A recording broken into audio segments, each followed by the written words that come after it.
ਇਹ ਆਈ ਆ ਮੇਰੀ ਤਸਵੀਰ ਹੈ ਤੇ ਮੇਰੇ ਨਾਲ ਨਾ ਕਿਸੇ ਨੂੰ ਖੜਾ ਕਰ ਦੇ। ਯਾਰ ਤੂੰ ਕੁੱਤਾ ਖੜਾ ਕਰ ਦਿੱਤਾ, ਕੁੱਤਾ ਗਾਇਬ ਕਰ। ਕੁੱਤਾ ਗਾਇਬ ਕਰਨਾ ਸੀ, ਤੂੰ ਮੈਨੂੰ ਕਰ ਦਿੱਤਾ ਯਾਰ। ਮੈਨੂੰ ਵਾਪਸ ਲਿਆ, ਕੁੱਤਾ ਗਾਇਬ ਕਰ। ਚੱਲ ਸਹੀ ਹੋ, ਮੇਰੇ ਨਾਲ ਇੱਕ ਕੁੜੀ ਖੜੀ ਕਰ ਦੇ।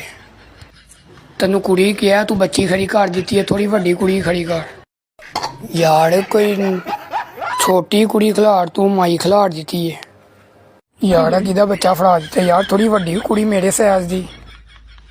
ਯਾਰ ਮਰਜ਼ੀ ਹੈ ਤੇਰੀ, ਐਡੀ ਕਾਲੀ ਥੋੜੀ ਚਿੱਟੀ ਕੁੜੀ ਖਿਲਾੜ। ਲੈ ਬੁਰਜ ਖਲੀਫਾ ਮੇਰੇ ਨਾਲ ਖਿਲਾੜ ਦਿੱਤਾ ਹੀ ਯਾਰ। ਐਡੀ ਵੱਡੀ ਨਹੀਂ, ਛੋਟੀ ਘੜ ਫੇਰ ਐਨੀ ਨਿੱਕੀ ਖਿਲਾੜ ਦਿੱਤੀ ਹੈ ਯਾਰ।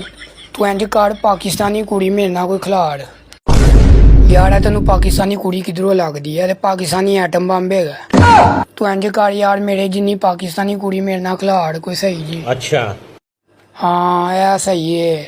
ਬਸ ਹੁਣ ਨਾ ਕੱਪੜੇ ਬਦਲ ਲਏ ਇਹਦੇ ਯਾਰ। ਇਹ ਆਈ ਮੈਨੂੰ ਲੱਗਦਾ ਤੂੰ ਹਿੱਲ ਗਿਆ। ਤੈਨੂੰ ਮੈਂ ਕੁੜੀ ਦੇ ਕੱਪੜੇ ਗਏ ਸੀ, ਤੂੰ ਮੇਰੇ ਬਦਲ ਦਿੱਤੇ ਨੇ। ਕੁੜੀ ਨੂੰ ਕੋਈ ਪਰਦੇ ਵਾਲੇ ਕੱਪੜੇ ਪਵਾ। ਤੈਨੂੰ ਮੈਂ ਕੱਪੜੇ ਗਏ ਨੇ, ਤੂੰ ਉਹਨੂੰ ਬੁਰਖਾ ਪਵਾ ਦਿੱਤਾ। ਇਹਦਾ ਬੁਰਖਾ ਲਾ। ਇਹ ਹੁਣ ਬੁਰਖੇ ਚਲੋ ਚਾਚਾ ਕਿਧਰੋਂ ਨਿਕਲ ਆਇਆ। ਤੂੰ ਇੰਝ ਕਰ, ਚਾਚਾ ਗਾਇਬ ਕਰ ਦੇ ਯਾਰ। ਤੂੰ ਫੇਰ ਮੈਨੂੰ ਕਰ ਦਿੱਤਾ, ਚਾਚਾ ਗਾਇਬ ਕਰ। ਤੂੰ ਮੈਨੂੰ ਗਾਇਬ ਕਰ ਦੇਣਾ ਮਿੰਟ ਬਾਅਦ। ਚੱਲ ਸਹੀ ਹੈ, ਮੈਂ ਇਕੱਲਾ ਹੀ ਸਹੀ ਹਾਂ।